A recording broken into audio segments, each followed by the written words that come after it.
감사합니다. 우리 오늘 겨울의 한가운데 있는 이 추운 수요일 저녁에 우리 사모하는 마음으로 이 자리에 나오셨습니다.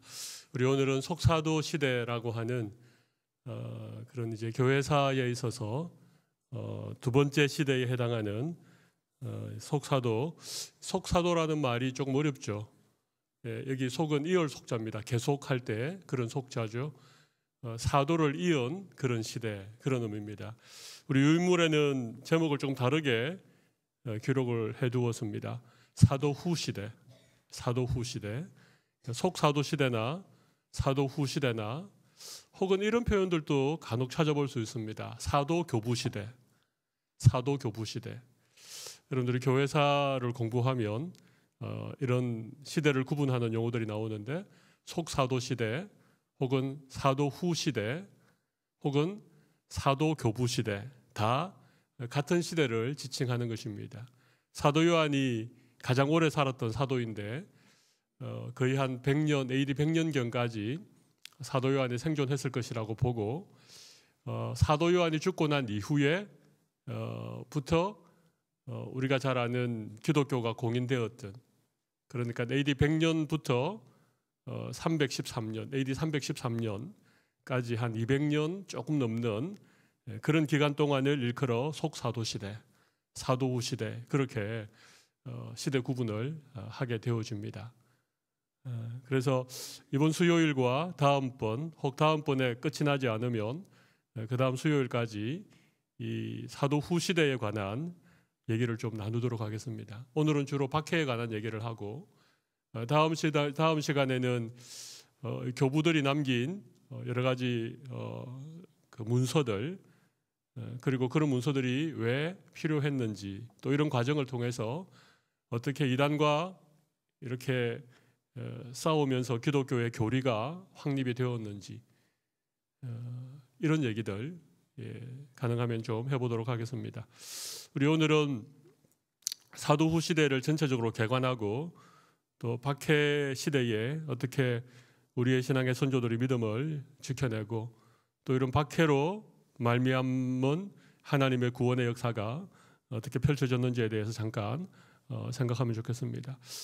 사도 후 시대에 대한 개요는 이런 얘기입니다. 사도 후 시대는 기독교에 대한 박해, 교회의 조직, 교리적 형성의 시대이다. 세 가지를 얘기하죠. 하나는 박해에 관한 시대였고, 또 하나는 교회의 조직에 관한 시대였다는 것입니다. 교회 안에 이런 다양한 어떤 감독 제도라든지 교회 안에 다양한 직제들이 형성되어지는 그런 시기였다라고 할 수 있겠죠. 그리고 또 하나는 교리가 형성되는 시대였습니다.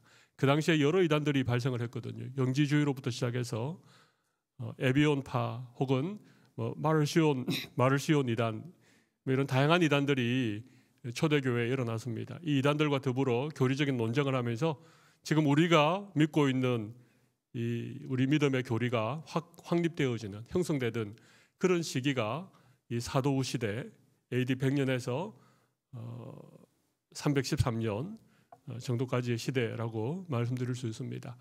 속사도 교부라고 표현을 하는데요.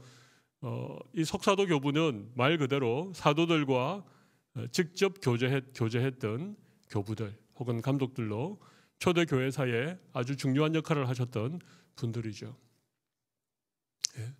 이런 분들을 속사도 교부라고 합니다. 사도가 살아 있을 때에 잠깐 같이 시간을 보냈을 가능성이 많았던 이런 분들을 속사도 교부라고 그렇게 말할 수 있습니다. 이 시대를 좀 특징적으로 말할 수 있는 것은 교회에 대한 박해였다는 것입니다.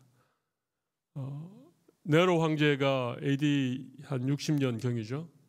그때 이후로 90년 경에 또 한 명의 황제가 있었죠. 도미티안이라고 하는 황제. 그러니까 이미 100년이 되기 전에 네로와 도미티안에 의해서 두 차례에 걸친 그런 기독교의 박해가 있었습니다. 그리고 그 이후로 또 8명 정도, 우리 오늘 받은 유인물 아래쪽에 보면 도표가 나와 있죠. 트레아누스부터 디오클레티아누스까지. 그러니까 이걸 일컬어서 우리 초대 교회 역사에 일어났던 10대 박해 그렇게 말합니다. 10명의 로마 황제가 주도했던 그런 10번의 대박해. 앞에 도표에 지금 네로의 박해와 도미티아누스 황제의 박해가 빠져 있습니다. 거기까지 치면 총 10번에 걸쳐서 큰 박해가 있었다는 거죠. 그러니까 이 속사도 시대의 가장 큰 특징 가운데 하나는 기독교가 대대적인 박해를 받았다는 것입니다. 그런데 놀라운 사실은 초대 기독교의 위기였지요. 그런데 오히려 이 시기가 교회가 세워져가는, 복음이 확산되어져가는, 기독교가 로마라고 하는 대제국에 자리매김하는 그런 놀라운 복음의 역사가 일어났던 시기이기도 합니다. 필립 샤프라고 하는 아주 유명한 교회 사가가 있습니다. 필립 샤프라고 하는. 근데 이분의 기독교회사가 아주 방대한데 이분이 이 속사도 교부 시대를 표현하기를 이렇게 표현해 놓은 것이 있어서 제가 좀 메모를 해왔는데 한번 읽어보겠습니다. 이 시기의 교회는 겉으로는 초라하고 비천하였지만 실상은 하늘의 은혜와 세상을 이기는 믿음과 소망과 사랑의 공동체를 형성하고 있었다. 겉으로는 인기가 없고 법의 보호도 받지 못했고 미움과 박해를 받았으나 겉으로는 인기가 없고 법의 보호도 받지 못하고 오히려 미움과 박해를 받았으나 실상은 그리스 로마의 철학 체계들보다 생명력과 포용력이 더욱 컸고, 그러니까 실상은 그리스 로마의 철학 체계들보다 생명력과 포용력이 훨씬 컸다는 것입니다. 당대의 가장 고상하고 깊이 있는 지식인들보다 훨씬 더 고상한 도덕적인 그런 공동체를 이루었다는 것입니다. 주로 하층민들, 주로 노예들, 이런 사람으로 기독교회가 구성되었지만 당대의 가장 고상하고 깊이 있는 지식인들에게 이 매력 있는 종교로 자리매김을 했다는 것이죠. 세상의 소망을 품에 간직했으며 무명한 자 같으나 유명한 자요 죽은 자 같으나 보라 우리는 살았고, 이건 고린도전서의 말씀을 인용한 것이죠. 겉으로는 패배하는데 실상은 정복했고 선교자들의 피를 듣고 자랐고 품행이 단정했으며 고난을 견디는 것도 훌륭했지만 그리스도의 명예와 영예와 장차올 시대의 유익을 위해 죽음을 두려워하지 않는 점에서 더욱 대단했다. 샤프라고 하는 교회 역사가가 이 속사도 교부 시대의 교회를 이렇게 표현을 한 것입니다. 겉으로 보기에는 초라하고 박해와 핍박을 받았고 주로 하층민들로 그렇게 이루어진, 어떻게 보면 로마 제국에서 아주 작은 어떤 믿음의 공동체였지만 실상은 그렇지 않았다는 것입니다. 오히려 이 순교의 피 위에 그렇게 로마에 전파되는 그런 모습으로 이 속사도 교부 시대의 역사를 얘기를 하고 있습니다. 기독교가 박해를 받았던 원인은 크게 두 가지죠. 하나는 로마 제국이 가지고 있는 어떤 종교적인 정책, 그러니까 로마가 여러 속국을 다스렸기 때문에 이 속국민들을 이렇게 하나로 묶기 위해서 황제 숭배를 강요를 하게 되어졌죠. 그런데 유독 기독교인들은 철저하게 하나님에 대한 신앙을 지킴으로 황제 숭배를 거절했던, 그리고 이들이 자주 모이고 또 이렇게 어떤 공동체의 결속력이 강했기 때문에 이 로마라고 하는 제국의 입장에서 볼 때에는 약간 위험할 수 있는 그런 어떤 신흥 종교 집단으로 보게 된 것이죠. 그래서 황제 숭배를 하지 않는다는 이유로 많은 박해가 가해졌습니다. 실제로 표면적 이유는 황제 숭배를 거부한다. 이것이 기독교를 로마가 핍박할 수 있는 근거였습니다. 그리고 또 하나는 기독교 신앙에 대한 불신과 오해였지요. 예. 아주 독특한 어떤 그 신앙의 어떤 생활을 하고 있는 그런 기독교인들에 대한 여러 가지 오해가 있었습니다. 여러 번 말씀드렸지만 성찬에 대한 오해도 있었고 또 공동체 생활을 하는 형제 자매라고 부르는 그런 어떤 호칭으로부터 오는 그리고 굉장히 좀 친밀한 그들의 어떤 모습들을 통해서도 많은 오해들이 초창기에 있게 되어졌죠. 사실 이런 오해들을 불식시키기 위해서라도 교회는 이런 어떤 철학적인 변정 그리고 어떤 교리적인 형성이 필요하게 되어졌던 것이죠. 그래서 큰 박해를 당했습니다. 예, 정말 거의 250년에 가까운 긴 세월 동안 지속적으로 로마의 박해를 받았습니다. 수많은 사람들이 순교했고 수많은 사람들이 고향을 잃어버리고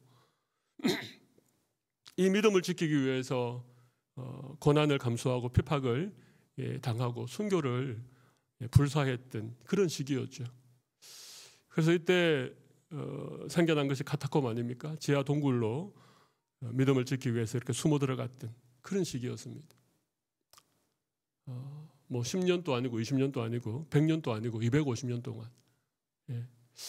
여러분 한 어떤 그 신흥 종교회에 대해서 거대한 힘을 가지고 있는 제국인 로마가 250년간 지속적으로 박해를 했다고 생각해 보십시오.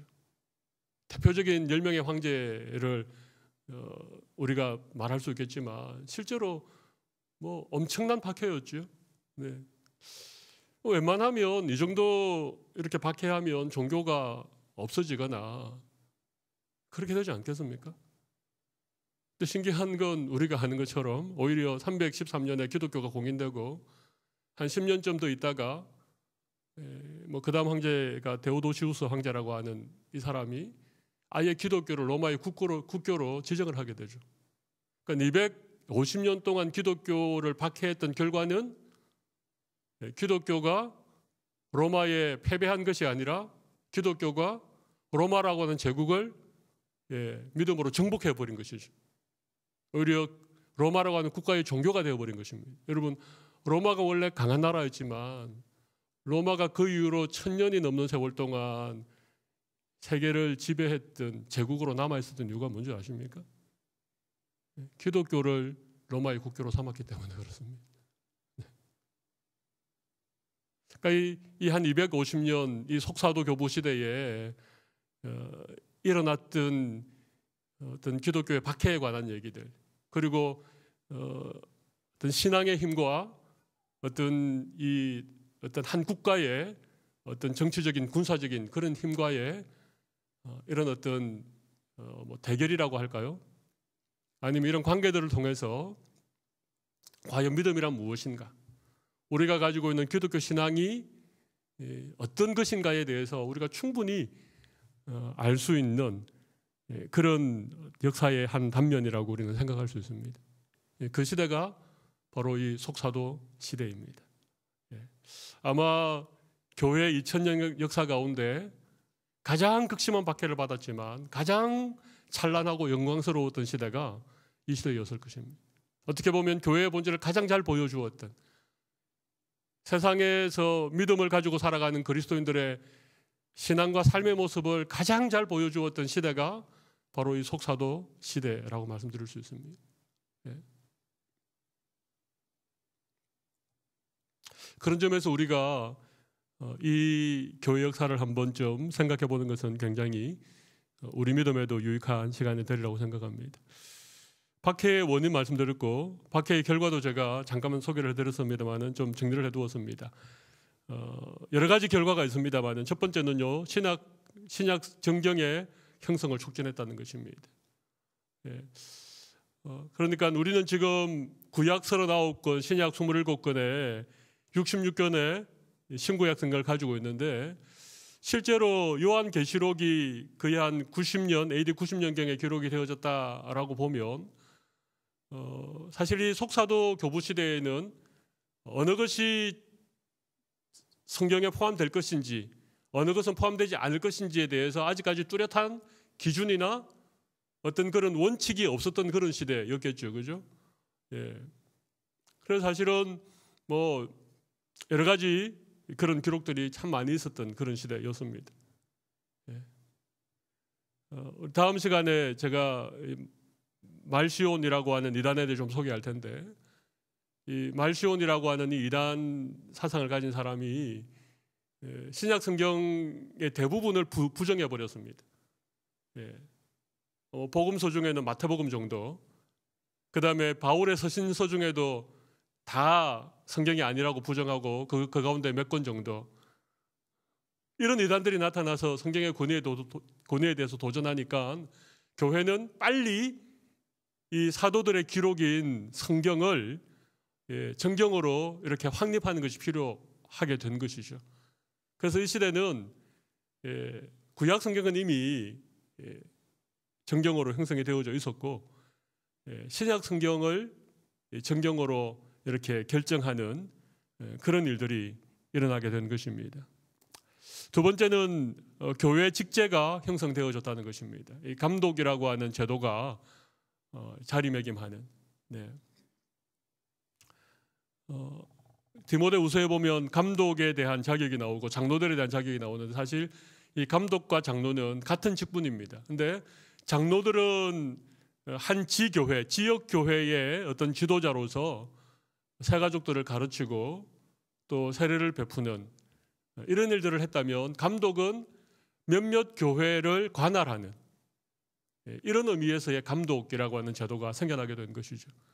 뭐 그 당시는 한 지역에 큰 교회가 있는 것이 아니라 여러 작은 교회들이 어떤 가정교회나 조금 더 큰 규모의 그런 교회들로 주로 형성이 되어졌겠지요.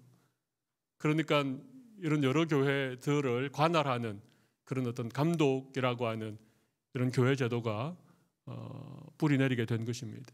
왜냐하면 그 당시에 어떤 교리적인 부분도 확립이 되어 있지 않고, 신약 성경도 완전히 정해져 있지 않고, 또 다양한 이단들로부터 교회가 공격을 받고 외부적인 박해로부터 어려움을 받으니까 이 교회들을 보호하기 위한 감독이라고 하는 이런 역할들이 굉장히 중요하게 된 그런 시대였다는 것입니다. 교회 직제를 형성하는 그런 시기였다는 것이죠. 사도와 교부들의 순교로 기독교가 생명의 종교임이 증명되어지는 그런 시대였기도 했습니다.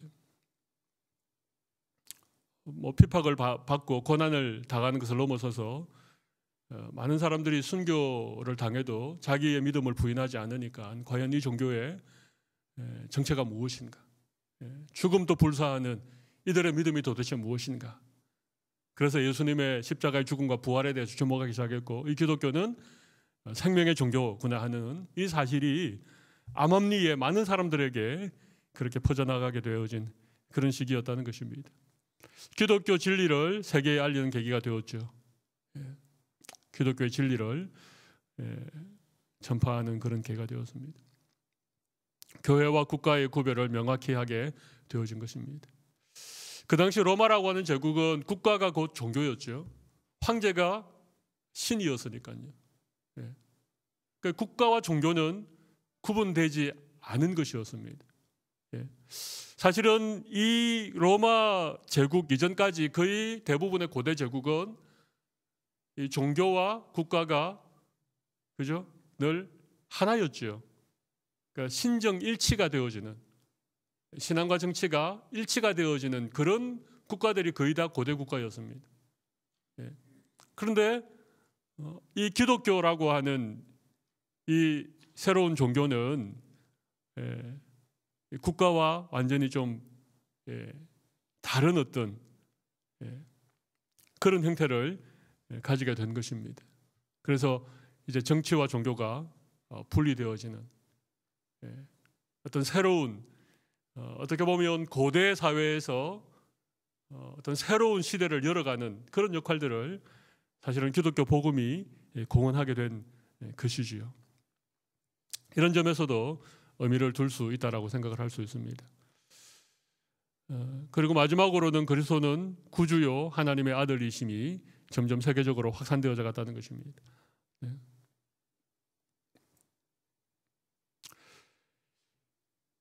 극심한 박해 속에서도 교회가 확산되어져 간 이유가 있습니다. 거기 몇 가지로 좀 정리를 해두었는데요.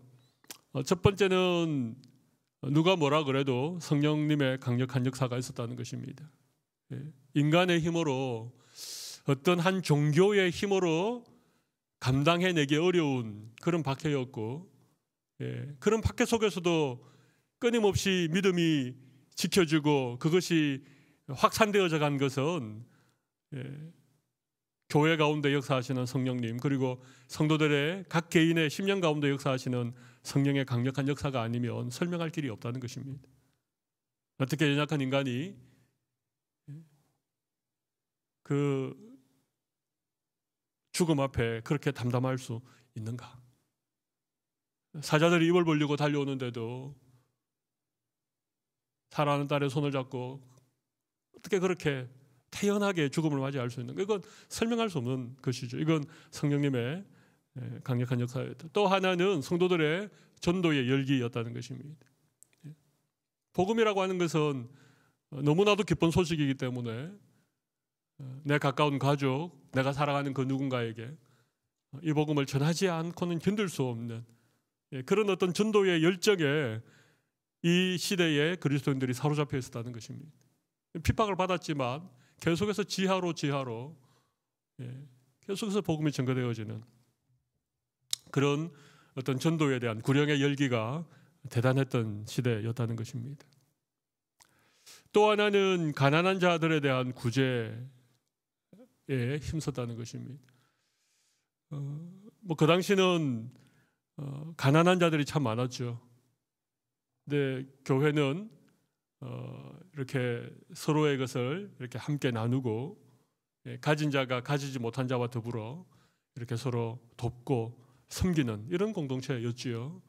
그러니까 교회에 대한 잘못된 소문도 있었지만 실상을 접해본 사람들은 이 가난한 자들을 돕고 섬기는 이런 역할들을 감당하는 어떤 기독교 신앙에 대해서 호감을 많이 가지게 됐다는 것입니다.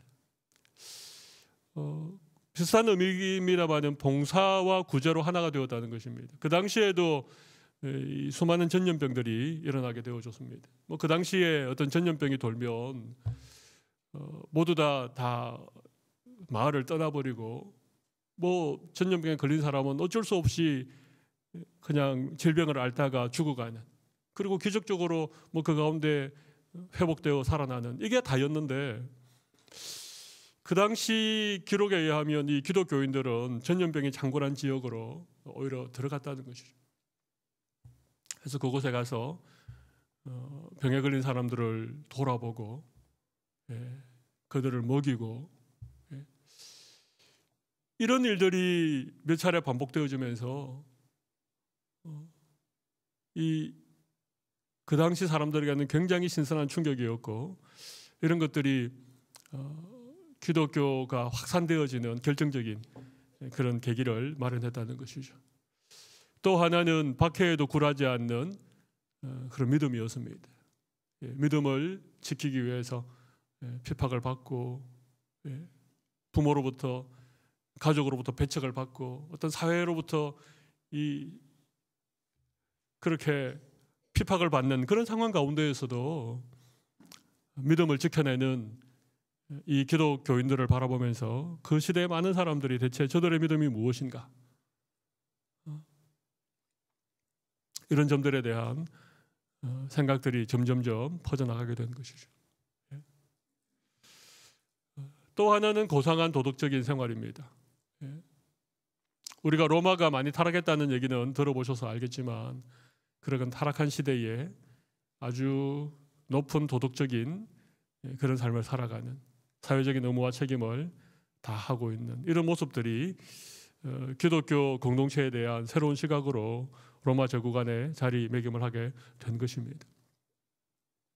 기본이라고 하는 유명한 역사가가 로마 제국 흥망사라고 하는 책에서 이 속사도 교부, 이 피파계 시대에 교회가 확산되어져 간 이유를 이렇게 몇 가지로 또 정리를 했습니다. 초기 기독교인들의 열정, 내세의 상벌신앙. 그러니까 기독교인들이 얘기하는 것 가운데 하나는 이 세상이 다가 아니라는 것입니다. 이 땅은 나그네 같은 인생이지만 이 땅에서의 삶이 끝나고 나면 영원한 세상이 오게 되는데 그곳에서는 우리의 행한 것대로 상을 받게 된다.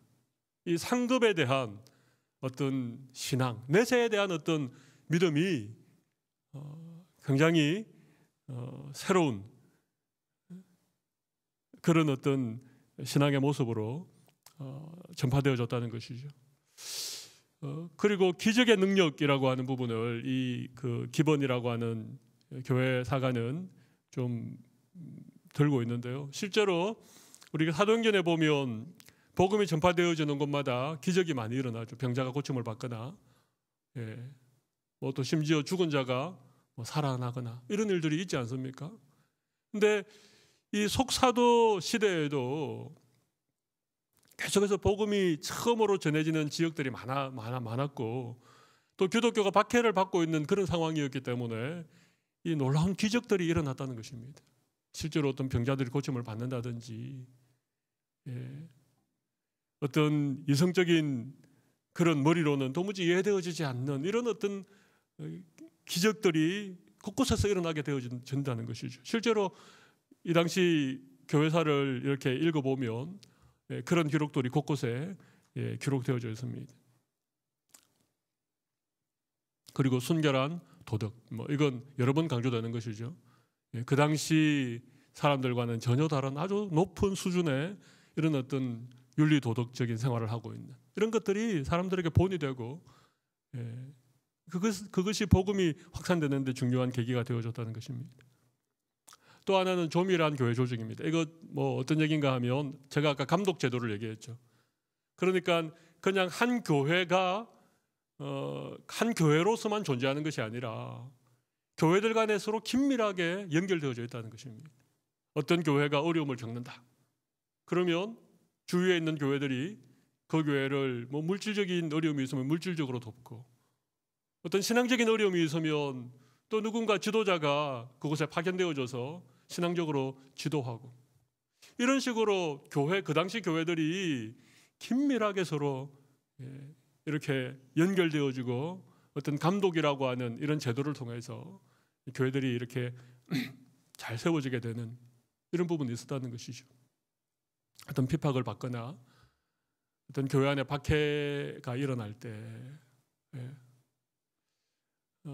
누군가 비밀 조직들이 서로 접선해서 그 공동체를 안전한 곳으로 이렇게 이동시킨다든지 이런 일들이 숱하게 일어났습니다.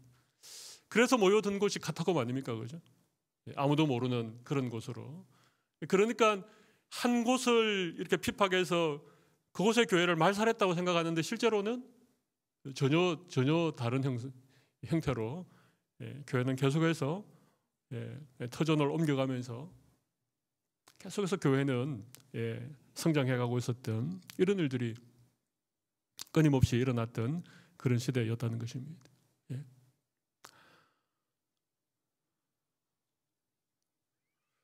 도표를 한번 보시겠습니까? 참고로만 보시면 좋겠습니다. 이 네로 황제가 첫 번째 박해였고 도미티안 황제가 두 번째 박해였습니다. 총 10대 박해라고 얘기를 합니다.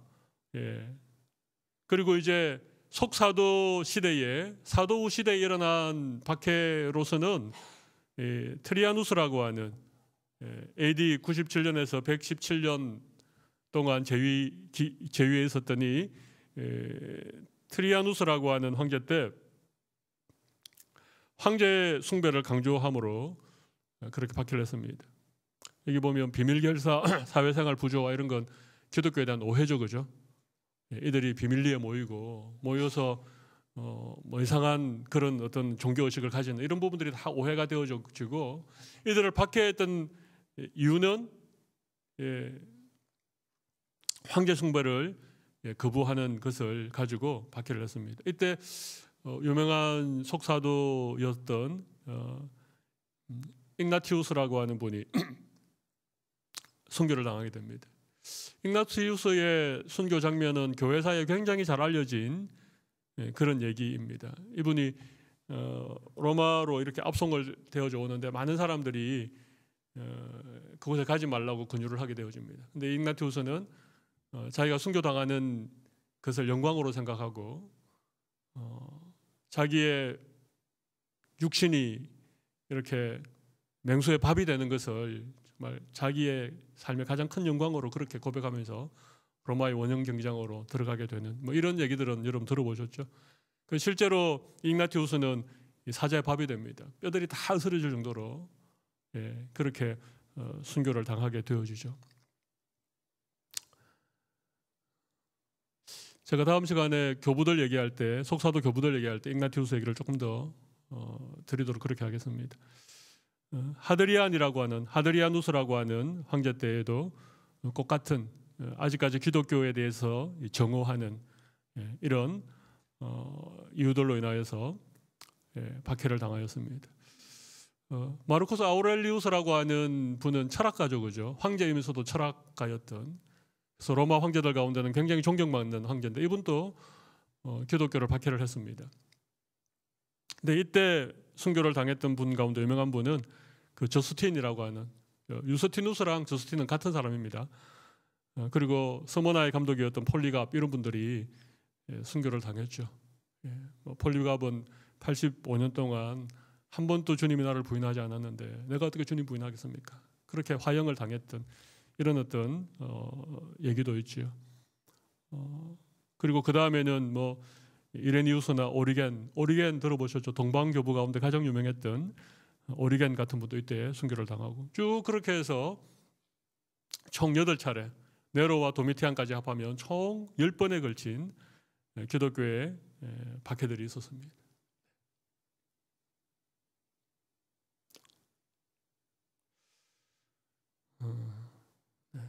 그게 거의 305년까지 지속이 되어지죠.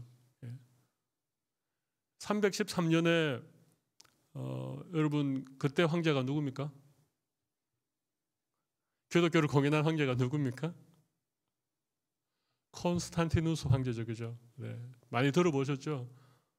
그러니까 불과 콘스탄티누스 황제가 기독교를 공인하기 10년 전만 하더라도 박해 때문에 순교를 당하는 사람들이 있었다는 것입니다. 그러니까 사실은 정말 313년에 기독교가 로마에 공인된 것은 이건 정말 기적 같은, 끝날 것 같지 않았던 그런 박해 시기가 끝이 난 것이죠. 자, 한번 돌려보겠습니다. 이제 거의 다 제가 드려야 될 말씀 드린 것 같고요. 250년간 지속된 박해의 결과로 가톨릭 교회가 탄생했다. 그게 로마 교회는 지워주십시오. 제가 이거 정리하다가 깜빡 착각하고 이 가톨릭 교회는 로마 가톨릭 교회랑 전혀 다른 교회입니다. 박해와 여러 도전에 직면한 교회는 통일과 규율성의 필요성을 느끼게 되어 가정교회에서 교회 간의 연합을 통해 커지고 조직화되었다. 교회 내에서는 감독의 비중이 커지게 되었다. 이때 가톨릭이라는 의미는 공통, 보편의 의미를 지니고 있으며 중세 이후 타락한 로마 교회가 스스로를 가리켜 사용한 소위 가톨릭하고는 다른 것이다. 로마 교회의 가톨릭, 로만 가톨릭 할 때 가톨릭은 이런 의미가 아닙니다. 이 당시에 어떤 보편 타당한 하나의 교회를 지향했는데 그때 가톨릭이라고 하는 용어를 사용했고 이것은 로마 가톨릭과 구분하기 위해서 고 가톨릭이라고 합니다. 옛 고자 그죠? 고 가톨릭이라고 부릅니다. 로마 제국에 있던 모든 교회들 가운데 5교회 교회가 가장 유명했습니다. 로마 교회, 콘스탄티노플 교회, 안디옥 교회, 예루살렘 교회, 알렉산드리아 교회. 콘스탄티노플은 어딘지 아시죠? 지금 터키의 수도인 이스탄불이 콘스탄티노플입니다. 알렉산드리아는 이집트에 있는 최북단, 지중해 연안에 있는 도시가 알렉산드리아죠. 알렉산더 대왕이 기념해서 만든 도시. 뭐 예루살렘이나 로마나 안디옥 교회는 우리가 잘 아는 것이고요. 그러니까 사실은 굉장히 중요한 지역에 있었던 이런 큰 교회들을 중심으로 그렇게 각 지역에 있는 교회들이 서로 연합하고 감독이라고 하는 제도 아래에서 이렇게 어떤 대대적인 로마의 핍박이나 또 어떤 이단의 어떤 공격이나 이런 것들로부터 교회를 스스로 지켰다는 것이죠. 그 당시 교회를 어떤 외부적인 어떤 핍박, 로마라고 하는 이런 어떤 외부적인 세력에 의한 교회의 핍박, 이것과 이단들이라든지 어떤 잘못되어진 어떤 이런 철학이나 사상들이 교회 내부로 침투해서 교회를 어렵게 했던 이런 내부적인 어려움이 있었습니다. 네.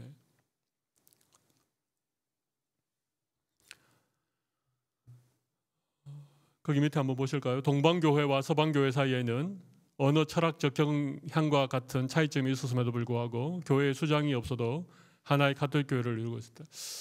여러분 동방교회, 서방교회 여러분 많이 들어보셨죠? 근데 뭐가 동방교회가 뭐가 서방교회겠습니까? 우리 로만 가톨릭이라고 말하고 그 그리스 정교라고 얘기하죠. 로마 가톨릭은 서방교회라고 얘기합니다. 그리고 그리스 정교를 동방교회라고 얘기합니다. 이게 이제 그 교회가 처음 분리되는 그런 상황이었는데 실제로 이런 어떤 동방교회와 서방교회의 철학적, 문화적, 언어적 차이는 이미 초대교회부터 존재했던 그런 어떤 차이였습니다. 예. 라틴어를 주로 사용하고 로마를 중심으로 한 이런 어떤 서방교회와 헬라어를 주로 사용하고 주로 이 헬라 지역에 기반을 두고 있는 이 동방교회가 사실 처음부터 이런 어떤 차이를 가지고 교회가 사실 태동을 한 것입니다. 그러다가 그것이 결국은 동서양 교회로 이렇게 나누어지게 됩니다. 그래서 여러분 그 동방교회라고 하면 그리스, 헬라어를 사용하고 이 콘스탄티노플 쪽에 근거를 둔 교회, 지금으로 말하면 그리스 정교회라고 생각하면 됩니다. 지금은 그리스 정교회보다가 러시아 정교회가 이 동방교회의 사실은 가장 큰 세력이죠, 그죠? 그리고 주로 동유럽 쪽에 여전히 이 그리스 정교회들이 많이 남아 있습니다. 로마는 이제 라틴어를 사용하는데 이 로만 가톨릭 서방 교회는 주로 유럽 쪽으로 서유럽 쪽으로 많이 진출을 했습니다. 네. 아무튼 이런 어떤 문화적인 언어적인 차이가 있었음에도 불구하고 이 교회가 핍박을 받았던 시대에는 감독을 중심으로 교회가 하나의 어떤 보편타당한 가톨릭 교회로서의 그런 교회 모습을 가지고 있었다는 것입니다. 예.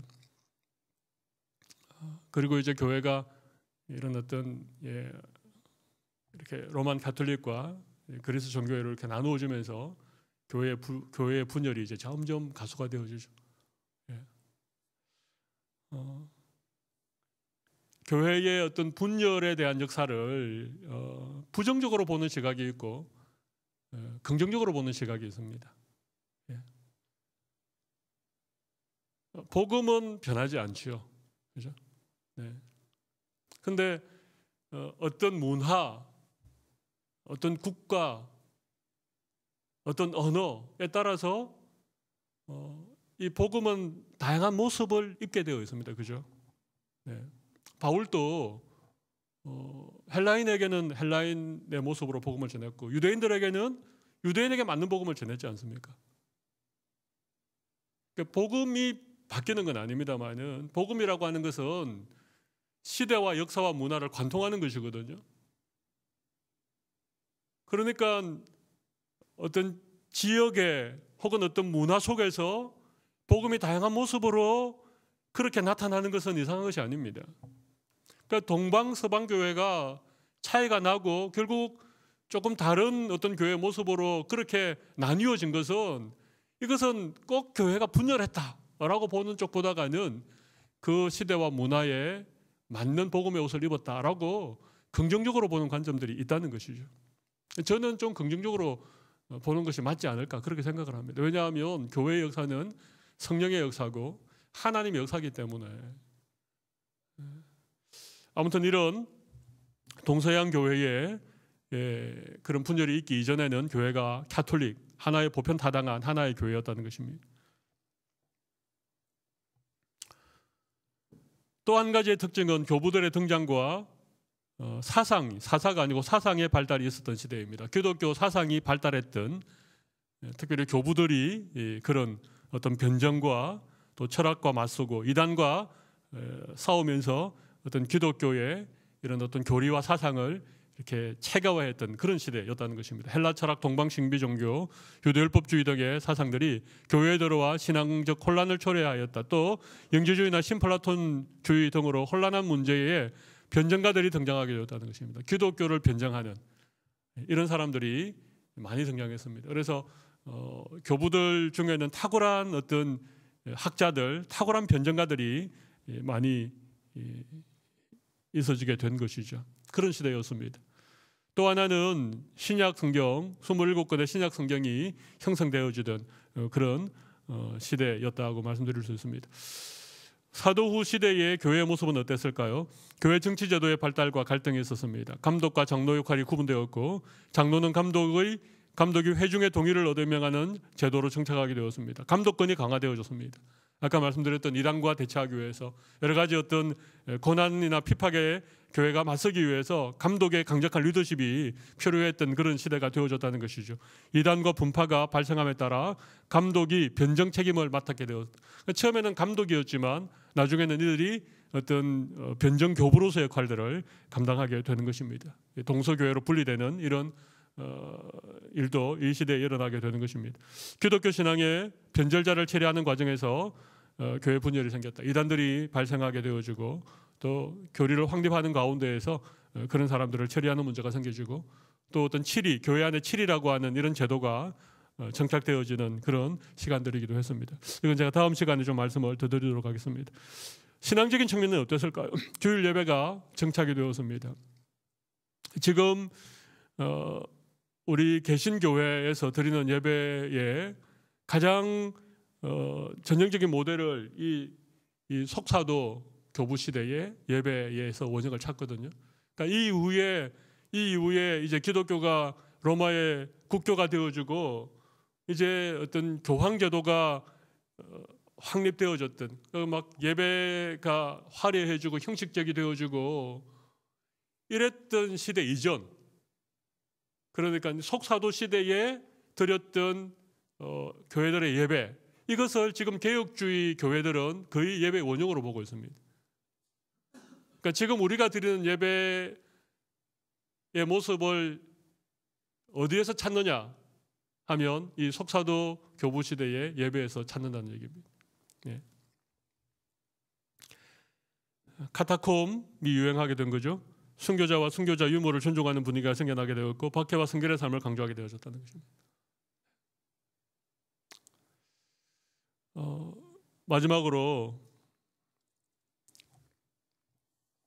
거기에 쓰여 있는 글을 읽고 마무리하도록 하겠습니다. 누가 이 편지를 썼는지는 모릅니다. 그런데 수신자의 이름은 디오그네투스입니다. 디오그네투스라고 하는 사람에게 편지를 보낸 게 1세기, 2세기 중력, 그러니까 뭐 AD 한 150년 이 어간에 발견이 되어졌는데요. 거기에 이렇게 쓰여져 있습니다. 꽤 긴 편지인데 제가 앞부분만 좀 소개를 하도록 하겠습니다. 그리스도인들은 나라와 언어와 사회 제도에서는 다른 사람들과 구분되지 않는다. 자기들만의 도시를 이루어 거주하지도 않고 자기들만의 언어를 쓰지도 않으며 자기들만의 생활 방식을 가지고 있지도 않기 때문이다. 그들은 그리스나 야만인들의 도시에 산다. 어복과 음식과 기타 생활에서 지역의 관습을 따른다. 그러면서도 살아가는 모습이 지역 주민들과 사뭇 다르게 단정하다. 고향에 살면서도 나그네처럼 산다. 시민의 의무를 다하면서도 외국인으로서 수모를 겪는다. 타향이 고향이고 고향이 타향이다. 그들은 다른 사람들과 마찬가지로 결혼을 한다. 자녀도 양육한다. 하지만 자녀를 버리는 법이 없다. 식탁은 공유하지만 아내는 공유하지 않는다. 재밌는 표현이죠. 그 당시 아내도 공유했나 봐요. 육체를 지니고 살지만 육체대로 살지 않는다. 땅에 살지만 천국 시민들이다. 법을 준수하지만 법 없이도 살아갈 사람들이다. 모든 사람을 사랑하는데도 모든 사람에게 핍박을 박해를 받는다. 무명한 사람인데도 비난과 단죄를 당한다. 죽음을 당하는 것 같은데 살아있다. 가난하면서도 많은 사람을 부유하게 만든다. 가진 게 없으면서도 모든 것에 넉넉하다. 비난을 받지만 그것을 자랑스럽게 여긴다. 중상모략을 당하지만 무고하다. 저주를 당하면서도 축복한다. 조롱을 당하면서도 존경한다. 선을 행하면서도 범죄자처럼 처형을 당한다. 처형을 당할지라도 다시 살 것을 생각하고서 기뻐한다. 이게 그 당시 디오고네시스라고 하는 사람에게 누군가 편지를 써서 보냈는데 그 편지의 내용이 이런 것입니다. 그 당시 기독교인들의 면면을 충분히 짐작하게 하는 그런 서신을 써 보냈다는 것입니다. 제가 이 서신을 이렇게 정리하면서 이게 세상 속에 살아가는 그리스도인들의 모습이구나. 이런 삶을 살아갔기 때문에 그렇게 박해를 당하면서도 기독교는 확산될 수밖에 없었겠구나. 많은 사람들의 마음을 흔들어 놓을 만큼 강력한 그런 복음의 영향력들이 나타날 수밖에 없었겠구나. 왜냐하면 너무나도 다른 모습을 바라보니까.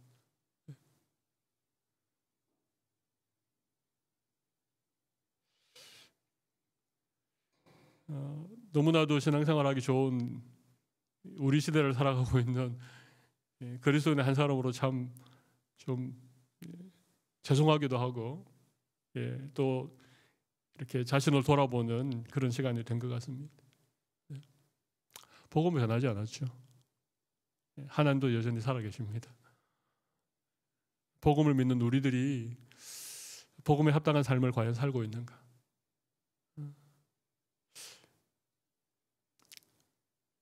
그러면 이 시대에도 여전히 우리가 믿는 이 기독교의 복음이 많은 사람들에게 어떤 강력한 그런 어떤 영향력을, 어떤 강력한 도전을 줄 수 있는 그런 것이 분명히 되리라고 생각을 합니다. 힘들고 어려운 시기일수록 복음은 빛이 납니다. 그래서 초대 교부 가운데 한 사람이었던 투툴리아는 복음은 순교자의 피를 씨앗으로 삼고 자란다. 그런 얘기를 했습니다. 복음은 순교자의 피를 씨앗으로 삼고 자란다는 것입니다.